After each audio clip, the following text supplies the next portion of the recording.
Hi, welcome to Cooking with Miles. Today we'll be cooking a modernized version of James Hemming's mac and cheese. For the shot, you'll need spiral noodles, 1 cup of shredded cheddar cheese, a half cup Gruyere cheese or any cheese you would like, bacon, chives, panko breadcrumbs, a half cup of milk, 4 tablespoons of flour, and 4 tablespoons of butter. Now let's start cooking. First, get a medium pot to boil for our noodles. Then, let's start shredding our cheese. As we know, mac and cheese originated in the South with the Southern style of food. It was originally created by James Hemming, who was an enslaved chef on Thomas Jefferson's plantation, Monticello. That's about a half cup, ready to go. There, Hemmings became a great chef and was praised by all of Jefferson's family for his great chef work, his great cooking skills. Thomas Jefferson then later took him to France, where he would learn even more good cooking skills. While in France, Thomas Jefferson made him the head chef at his house there.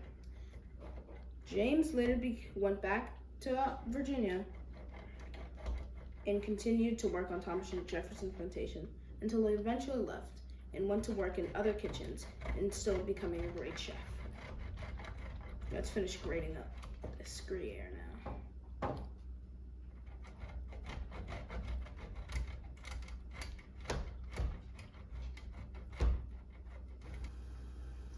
Once our pot is boiling, we'll throw in our pasta.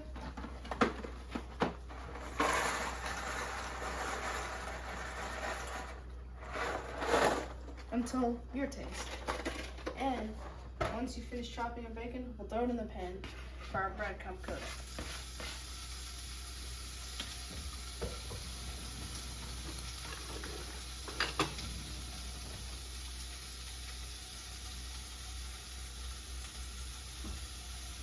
Try putting some oil in your water so the noodles don't stick together.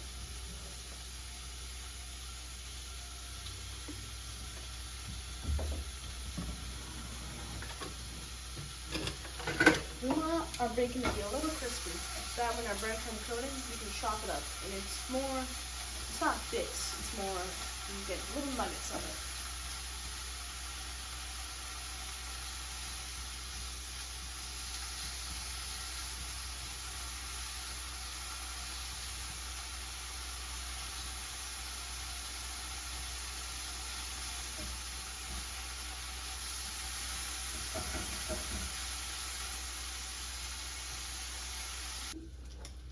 Now that our bacon is done cooking, we will pull it off but leave the oil. We're going to toast our breadcrumbs in this bacon oil. Get a separate plate with a paper towel on it that we use to dredge the bacon from all of its oil.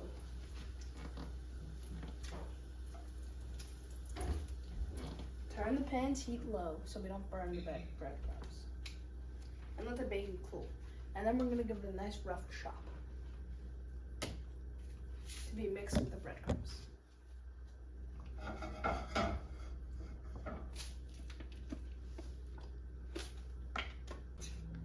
Now that our pan is cool, we'll put down our breadcrumbs to be nice, light, and simple.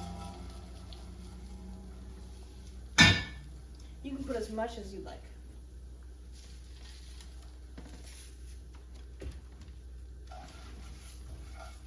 Keep it moving at all times so the breadcrumbs don't burn.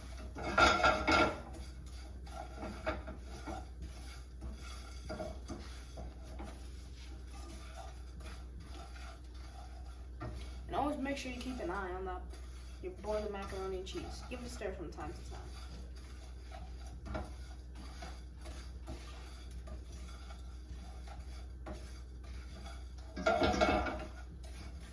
Now that our breadcrumbs have a light toast, we'll pull it off the heat. And our bacon is done cooling, so we'll give it a nice chop.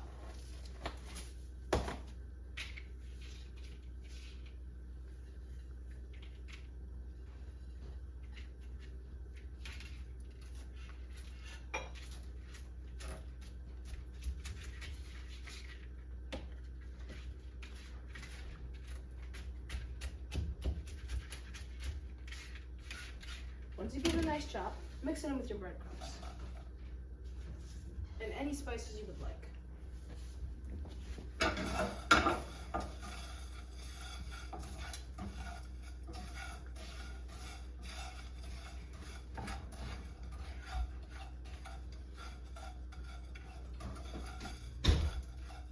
We'll put this in a separate pan, a bowl. We'll use this later when the mac and cheese goes into that. Now we will create our cheese sauce, and that requires us to make a roux first. First, get your pan on low heat and add about 4 tablespoons of butter.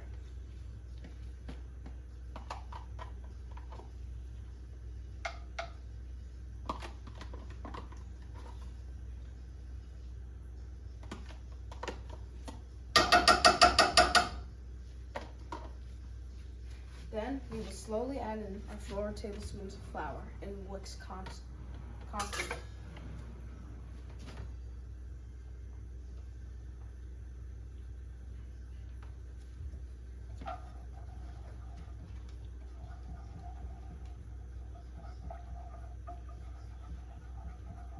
We will do this until it turns light brown.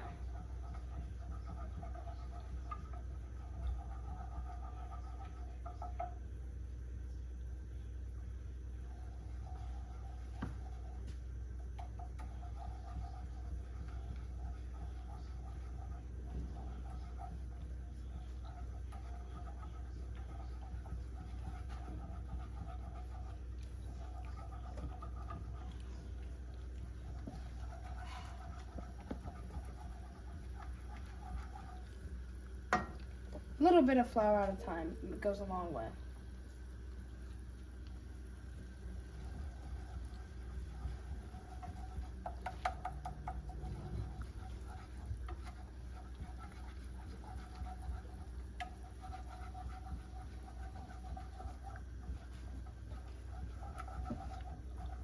Now let's check on our pasta.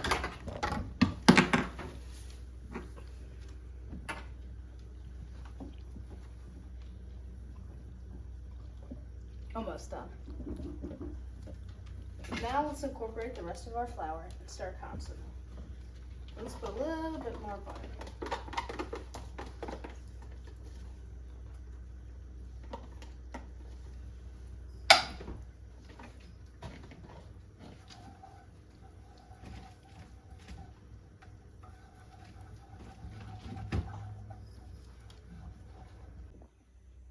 Now that our noodles are done boiling and our cheese sauce is finished, we will combine both together in an oven-safe dish. I'm using a cast iron skillet because when this recipe was originally created, this is what James Hemings used. He used many good techniques like this to separate himself as a good chef. This eventually led to him being well respected and him getting his freedom.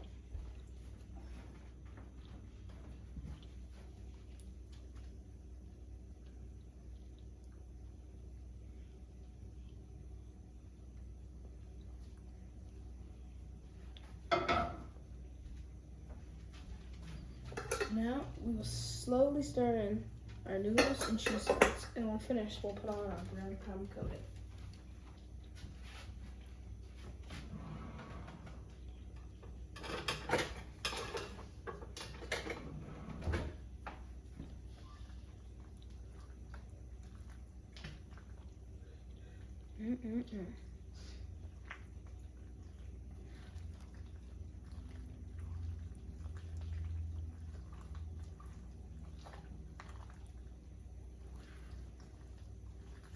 James Hemings was regarded as one of the most influential black chefs.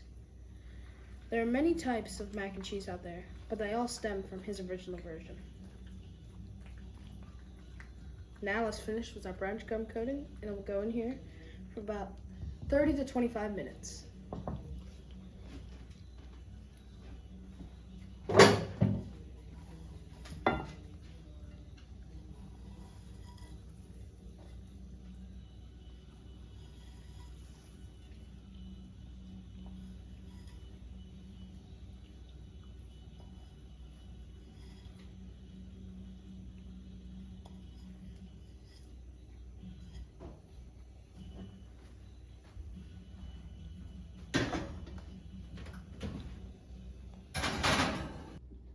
Now it's out the oven. Let's sprinkle some chives on top. Even though James started as a slave, he was able to break barriers and write his name into history by becoming a free slave and going all over Europe and the States, cooking anywhere imaginable. He is just one of the great African Americans that we cannot forget. Let's plate it up and enjoy.